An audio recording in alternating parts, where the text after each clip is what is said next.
बड़ी मेहनत से आपके लिए एक दिल दहला देने वाली एनिमेटेड हॉरर स्टोरी बनाते हैं। हमारे चैनल को सब्सक्राइब कीजिए और हमारी लेटेस्ट वीडियोस की नोटिफिकेशन के लिए बेल आइकन दबाना मत भूलना। साया। ये घटना 2014 दिसंबर में इंदौर में घटी थी। उस वक्त इंदौर में ठंड का मौसम था और बेहद सर्दी पड़ रही थी। रश्मि अपनी कॉलेज की लाइब्रेरी में बैठकर पढ़ाई कर रही थी कि तभी उसकी मां का फोन आया और उन्होंने उसे बताया कि उसके भाई दीपक का एक्सीडेंट हो गया है। उन्होंने फोन पर कहा कि दीपक की बाइक एक गाड़ी से टकरा गई है और वो बहुत जख्मी हालत में है। रश्मि की मां ने उसे फौरन हॉस्पिटल बुला लिया। जिस हॉस्पिटल में रश्मि का भाई दीपक एडमिट था, वो रश्मि के कॉलेज से बस कुछ ही मिनट की दूरी पर था। बिना कुछ सोचे घबराई हुई हॉस्पिटल के लिए निकल पड़ी। आईसीयू रूम के बाहर रश्मि के परिवार वाले मुंह लटकाए बैठे थे। दीपक की हालत बहुत सीरियस थी, पर कुछ घंटों बाद जब डॉक्टर बाहर आए तो उन्होंने उसके परिवार वालों को बताया कि दीपक अब खतरे से बाहर आ चुका है। लेकिन होश आने पर दीपक की दर्द की चीखें हॉस्पिटल के सारे पेशेंट सुन पा रहे थे। जब दीपक को हॉस्पिटल के दूसरे रूम में शिफ्ट किया तो रश्मि उसको देखने के लिए उसके रूम में गई। रश्मि को देखते ही दीपक अचानक से गाना गुनगुनाने लगा। रश्मि चेहरे पर मुस्कान लिए चुपचाप उसके साथ की सीट पर जाकर बैठ गई। उसके एक्सीडेंट के बारे में पूछने पर दीपक ने कोई जवाब नहीं दिया।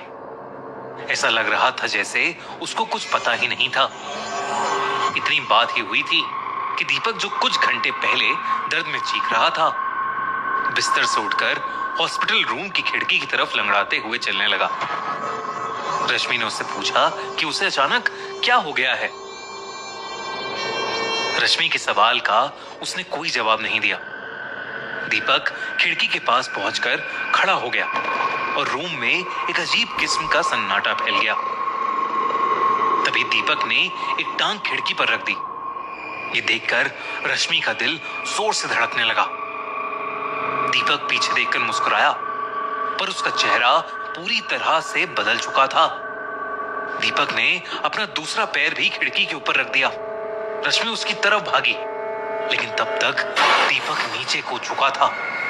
रश्मि ने तुरंत बाहर जाकर सबको अंदर बुलाया। सबके अंदर पहुंचते ही रश्मि ने देखा कि उसका भाई अभी कूदा नहीं है और खिड़की के पास ही खड़ा हुआ है। ये देखकर रश्मि हैरान रह गई, लेकिन उसके छोटे भाई दीपक की आवाज बदलने लगी और वो अजीब तरीके से झटपटाने लगा। ये नॉर्मल नहीं था, मानो जैसे कोई उसे कंट्रोल कर रहा था। वो खाली जगह में किसी को देखे जा रहा था। ऐसा लग रहा था कि दीपक पर किसी का साया आ चुका है। शाम को दीपक लगातार बड़बड़ाता रहा कि अगर वो हॉस्पिटल में ज्यादा देर तक रहा तो जल्द ही कोई उसे मार देगा।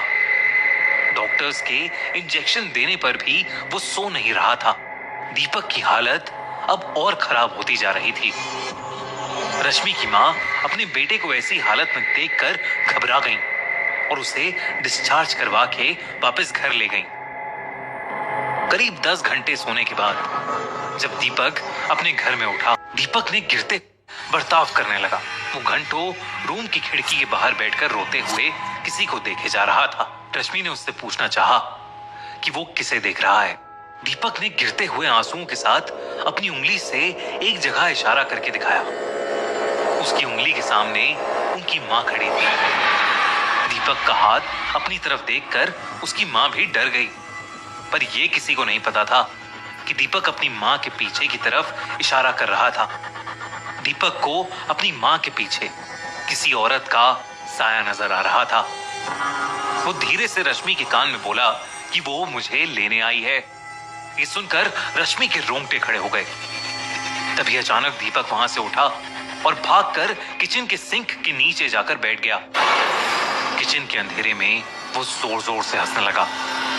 रश्मि भी उसके पीछे पीछे गई और उसने घबराते हुए अपने भाई से पूछना शुरू कर दिया कि वो किसके बारे में बात कर रहा है और इतने अजीब ढंग से क्यों हंस रहा है। दीपक ने धीरे से कहा, मैं नहीं हंस रहा, वो हंस रही है। पूरा परिवार ये सुन रहा था। सब बेहद डर गए थे।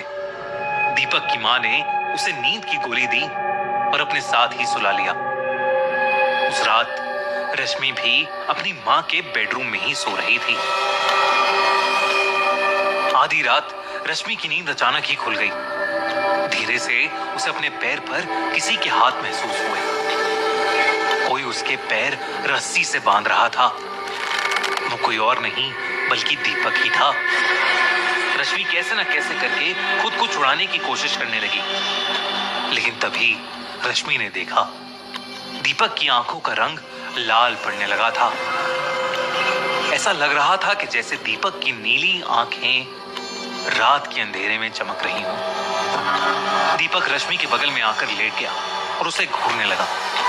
रश्मि को उसका छोटा भाई बहुत डरावना लग रहा था। तभी उसके भाई ने रश्मि के बाल पकड़ लिए और उन्हें जोर से खींचने लगा। दर्द के मारे पल भर के लिए रश्मि की आंखें बंद हो गईं। जब उसने आंखें खोली तो दीपक कमरे में नहीं था और रश्मि के पैर भी खुले हुए थे। उसे लगा कि शायद उसने कोई बुरा सपना देखा है, लेकिन जैसे ही उसने करवट ली, उसका खून सर से पैरों में भाग गया।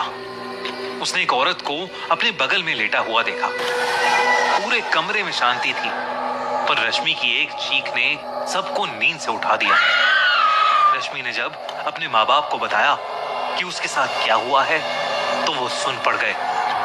तभी उनके घर की छत से दीपक के चीखने की आवाजें आने लगी।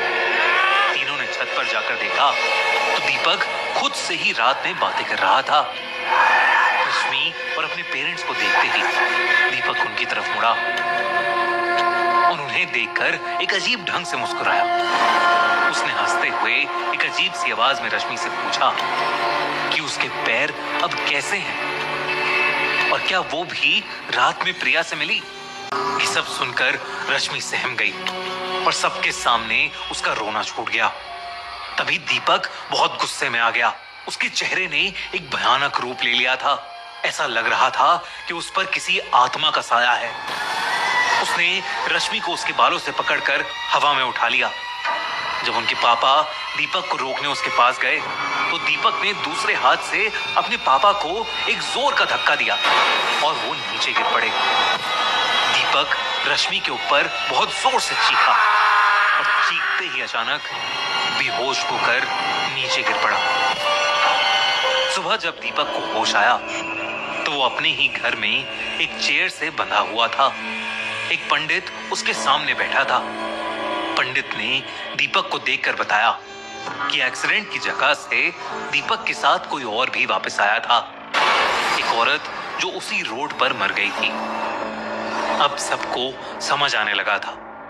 दीपक जिस प्रिया की बात कर रहा था, शायद वो वही औरत थी जिसकी एक्सीडेंट में मौत हुई थी। पंडित ने कहा कि उन्होंने पूजा करके दीपक के अंदर से उस लड़की की आत्मा को मुक्त कर दिया है। उसके बाद पंडित की सलाह मानकर दीपक को हॉस्पिटल में फिर से एडमिट कराया गया।